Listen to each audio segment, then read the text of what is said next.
À l'heure où chacun regagne ses foyers, Pascal n'a nulle part où aller. Il y a 6 mois, il s'est séparé de sa compagne. Avec des revenus irréguliers, environ 1 000 € par mois, impossible pour lui de trouver un appartement. La seule chose qui lui reste, c'est sa voiture. La voiture, ça me permet de trouver du boulot et puis de vivre. Hein. De vivre. Hein. Et là, en plus, c'est ma maison. Hein. Pour Pascal, la voiture est le dernier rempart avant la rue. Alors sa première préoccupation, c'est de remplir son réservoir. Comme c'est la fin du mois, ses poches sont vides et il a dû emprunter.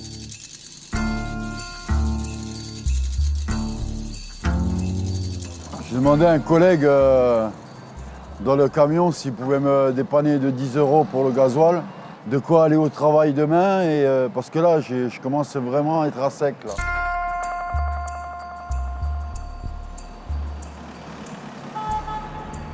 À la nuit tombée, il rejoint un endroit sombre, à l'abri des regards.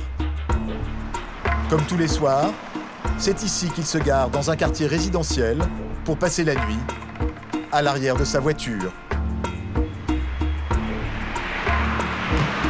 Voilà, j'arrive à mon humble demeure. Comment est-ce que vous choisissez les endroits? Là, je me pose là parce que bon, il y a du passage, il y a du monde. Et donc ouais, là je sais que bon, je risque pas de me faire soit agresser, même embêter par la police. Des fois, on ne sait jamais. Voilà, j'essaye d'être le plus discret possible et d'embêter le moins de gens possible. Avec lui, il n'a que le strict minimum. Là, j'ai mon oreiller, mon duvet, j'ai mon gros sac qui me sert aussi d'oreiller. Bon, c'est un peu fouillé, ça c'est le sac d'habits. Là, il y a aussi encore des habits de travail, de rechange. Après, j'ai mes papiers, mes fiches de paye. Voilà. Tout ce qui lui reste tient dans ce coffre. Il y a 2 semaines, Pascal a dû payer les réparations de son véhicule, 400 €. Il n'a même plus de quoi s'acheter à manger. Alors ce soir, il se réfugie dans sa voiture, le ventre vide. Tout habillé sur la banquette arrière, il s'apprête à passer une mauvaise nuit. Pareil pour la nuit.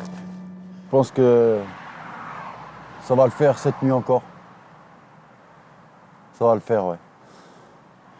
Bonne nuit.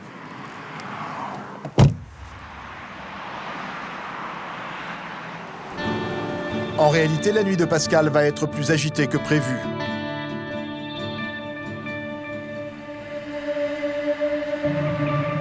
À 5 h du matin, nous le retrouvons.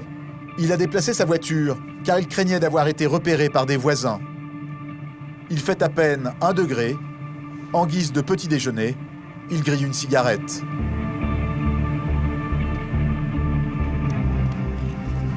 Depuis 6 mois, ce sont toujours les mêmes gestes qui se répètent. Pas de douche, mais de l'eau glacée prise à même la bouteille.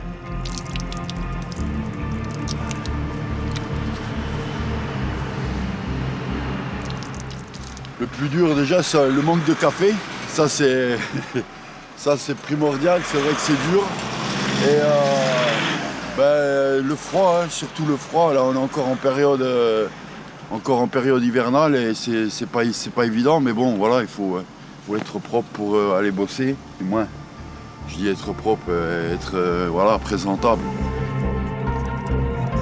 Et comme il est encore trop tôt pour aller travailler, il regarde les infos sur son téléphone portable. Un séminaire sur le numérique s'ouvre ce jeudi. Nous avons laissé faire... Non, c'est pas une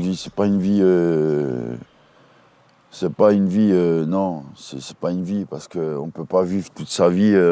Si je reste comme ça à 60 ans, je suis foutu.